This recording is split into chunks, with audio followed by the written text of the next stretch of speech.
Hello and welcome, and in today's video I'm going to discuss whether or not Albert Speer had anything to do with the death of Fritz Todt, and the answer is of course he didn't, but I'm now going to actually back that up. So Fritz Todt went to see Adolf Hitler on the 7th of February 1942. It appears that they probably had some kind of unpleasant discussion. We don't know what they talked about because there's only the two of them in the room. No records have been kept, if they were ever made in the first place. And Todt almost certainly told Hitler the game was up and that he had to do something to try and get a peace deal or some kind of an agreement that if not, Nazi Germany would lose the war. It's worth pointing out that the previous 2 months had seen a trail of disasters from the Soviet counterattack in front of Moscow. There was also the fact that now Hitler had decided to declare war on the United States. The United States was in the war. They might have looked to Hitler is clasping at straws, may have thought, well, the Japanese are currently beating the Americans and others in the Pacific, so maybe that was what is hope. But looking at this, the fact that the German forces in the east were retreating, and there was no way that they were going to be able to knock out the Soviet Union with its help coming from both the United Kingdom and the United States. So therefore, the theory goes that Todt must have been bumped off by somebody. Now, he took a Heinkel 111, and this was a relatively new plane. It was only a couple of months old. And now Hans Bauer, who was Hitler's pilot, he made a suggestion that there was a self-destruct device inside, and that might have been accidentally triggered.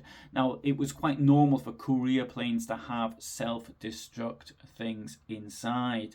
And so this is clear. The reason's clear. I mean, for example, even before the attack in the West, the plans for the attack on the West were captured in Belgium when a plane strayed and had the plans on board. As it turned out, this was probably Hitler's advantage because he dumped the initial plan, which incidentally might have might not have been successful, put it that way, for a completely different plan, the sickle cut plan, which was undoubtedly one of the most brilliant attacks in history of warfare, and therefore much more likely to succeed. However, having said that, it would seem that the plane didn't have a self-destruct mechanism on board. We do know that von Below, who was Hitler's Luftwaffe ADC, aide-de-camp, and he was unhappy about Todt using two-engined aircraft. In fact, Hitler actually banned people from using two-engined aircraft. I can't remember though if it happened before or after the Todt incident. But von Below did ask for a test flight to be carried out before Todt flew off. Now, so probably the plane did a couple of laps around and came back down, no problems. And so then von Below said, yeah, go ahead or whatever. So there was an investigation after the crash. Was Hitler asked Erhard Milch, who was the inspector of the Luftwaffe. Milch was unable to find any evidence of sabotage whatsoever, and he described it thus: the weather was not good, the sky and the snow-covered ground equally grey, the line between conceivability invisible. I suspected human error by the pilot, who wasn't as yet sufficiently familiar with the plane in difficult weather conditions. A thorough investigation of the accident was carried out by the Reich Air Ministry and the SS, but provided no explanations. Now, there are some inconsistencies in the report, but I think that is always to be accepted. So, in my opinion, it was an accident. Not only that, there are, if you go to the websites which type of air crash investigations, and you can have a look at what happened in other Heinkel 111 accidents. For example, on the 30th of April 1940, a Mr. and Mrs. Gill died in Victoria Road in Clacton, becoming the first British victims of the Second World War. They died when a Heinkel 111 crashed into their home. And now, it wasn't shot down, there's no reports of being shot down. It crashed for well, I won't say no reason at all, but it crashed.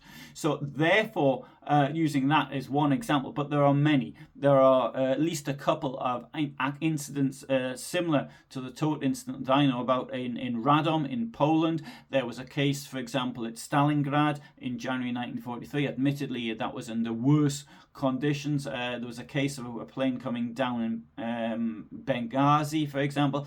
There's no shortage of these type of incidents actually happened. So from that point of view, that wasn't unusual. Now, the suspicion against Albert Speer comes because he got the job. Indeed, it was Todt's own family who said that Speer would stop at nothing. Well, I'm sure he wouldn't have stopped at anything either.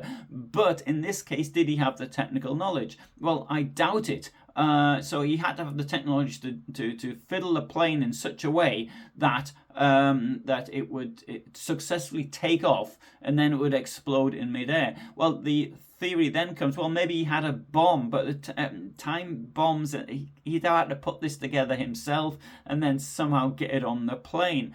It doesn't really make much sense, particularly as the place would have been guarded by SS and Luftwaffe personnel. So, bearing that one in mind, okay, SS, that's Himmler, Goering, that's Luftwaffe. One of those two maybe could have done something. I suppose it could be argued that they got one of their people to do it.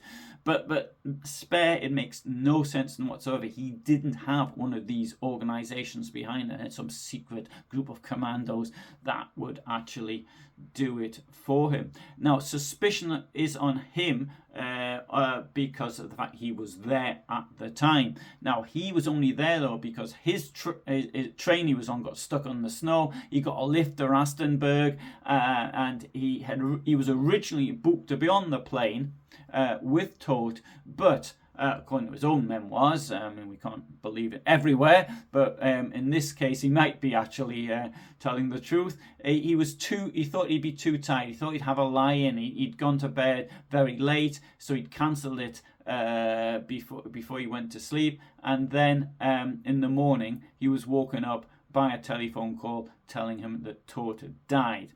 Hitler then appointed him armaments minister, with all the effects that was to have for Germany. And I'm going to come back onto that one in a separate video. But in my opinion, there's absolutely no way that Albert Speer can possibly have been responsible for the death of Todt.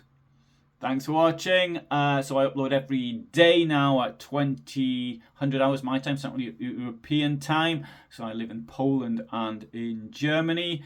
And so I do, most days do a short video of up to 3 minutes in length, but on others, on Tuesdays and Fridays, I do longer videos. There's one problem I'd like to ask your assistance from, though.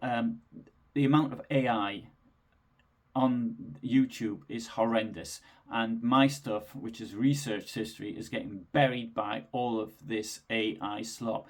One thing you could do, hopefully this would help with the algorithm, just put a message in the I welcome